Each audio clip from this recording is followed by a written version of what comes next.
यहाँ मैं आपको एक स्टोरी सुनाना चाहता हूँ। एक बहुत बड़े एथलीट जब दोबारा से किसी कंपटीशन में पार्टिसिपेट कर रहे थे, उसका एक क्वालिफायर राउंड था।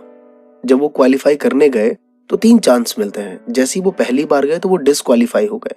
तो रेफरी ने उसे बताया कि सर आपका पाँव बॉर्डर लाइन से आगे बढ़ जाता है। उन्होंने दोबारा फिर ट्राई किया, फिर देखा वही डिस्क्वालीफाई।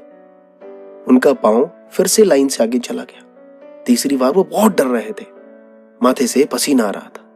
तब पास में एक छोटा सा खड़ा हुआ बच्चा, उसने कहा सर इतनी छोटी सी बात और आप इतना टेंशन ले रहे। उन्होंने उस बच्चे की तरफ घूर के देखा। बच्चे ने कहा रिलैक्स, मैं आपको बताता हूँ क्या करना है।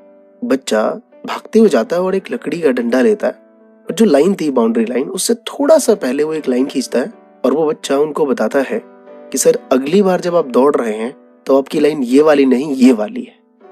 आप माइंड में ये सोचेंगे। और उस एथलीट ने ऐसा ही करा और वो राउंड क्वालिफाई हो गया और आगे चल के वो विनर भी रहे। छोटी सी बात हमें कोई भी कुछ भी सिखा सकता है। जनरल नॉलेज लर्न करने का, क्योंकि इसमें क्या होता है, कोई बड़े क्वेश्चंस तो होते नहीं है, आपको सिचुएशन के अकॉर्डिंग समझना है। जब भी ग्रुप में डिस्कशन हो तो आप अपना माइंड डिवोट रखिए वहां पे कि हाँ मैं कुछ सीख रहा हूं। ये जरूरी नहीं कि कहीं भी आप किसी चौराहे पे या कहीं भी चौक पे बैठे हो, जो भी आपके पास न्यूज़पेपर आ गया तो उसके 2-3 पेज ही आपके पास होते हैं और आपको लगता है नहीं यार जो सामने वाला पढ़ रहा है ना वो ज्यादा इंपॉर्टेंट है, ये वाला तो बेकार है। नहीं, ये सोच हमारी गलत है। आप उसे भी पढ़िए, आई एम श्योर कि उसमें भी कुछ इंफॉर्मेशन आपको मिल जाएगी। कहीं भी आप बैठे हो, जो भी आप न्यूज देख रहे हैं, क्योंकि रिमोट आपके हाथ में नहीं है, लेकिन अगर आप देख रहे हैं तो उसे भी फोकस होके देखिए, यहाँ पे भी आपको कुछ मिल जाएगा। और अपने आप को क्रिटिसाइज मत करिए कि मुझसे तो नहीं होगा। और अगर आप ऐसा सोचते हैं कि सिर्फ सक्सेस मैन ही आपको सही गाइड कर सकते हैं, तो मैं आपसे एक बात बता दूं कि वो मंजिल दिखा सकते हैं, रास्ता नहीं बता सकते।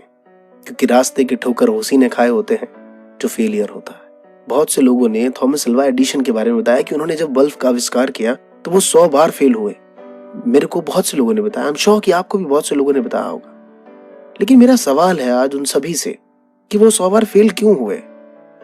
तो ये मैंने सोचा तो मुझे ये फील हुआ कि जब वो पहली बार फेल होते थे तो उनको लगता था यार फेल कैसे हो गया, मैं एक बार और ट्राई करूंगा। फिर ट्राई करते थे, फिर फेल हुए, फिर कहते थे फेल कैसे हो गया, मैं एक बार और ट्राई करूंगा। और ये ट्राई का सिलसिला तब तक चलता रहा जब तक उन्होंने उस चीज में वो हासिल पा नहीं लिया। वो सक्सेस के पीछे 100 बार वो फेलियर का होना बहुत जरूरी है। तो जब भी आप जनरल नॉलेज पढ़ें तो उसको सिचुएशन के अकॉर्डिंग पढ़िए और अपने आप को एक अच्छा इंसान मानिए कि हाँ मैं जो पढ़ रहा हूँ वो मैं लर्न कर सकता हूँ और ये मुझसे होता है। और हमेशा प्रैक्टिकल में रहिए, न्यूज़पेपर पढ़ते रहिए, टेलीविजन देखते रहिए। टेलीविजन इन द सेंस की न्यूज में ज्यादा डिवोट करिए, फिल्में कम देखिए। बहुत से बच्चे कह रहे होंगे सर दिल की बात कह दिया आपने। और यहाँ पे मुझे मानना ही पड़ेगा कि मैं इतनी बातें समझाने के बाद भी बहुत से बच्चों को ये फील होता है कि सर आप नहीं जानते, मुझसे ये नहीं हो पाता कि मेरे साथ ये प्रॉब्लम है। तो मैं आपको बता दूं कि ये दुनिया ना प्रॉब्लम सुनना नहीं चाहती, एक दिन की सहानुभूति होती है, फिर लोग आपको इग्नोर ही कर देंगे।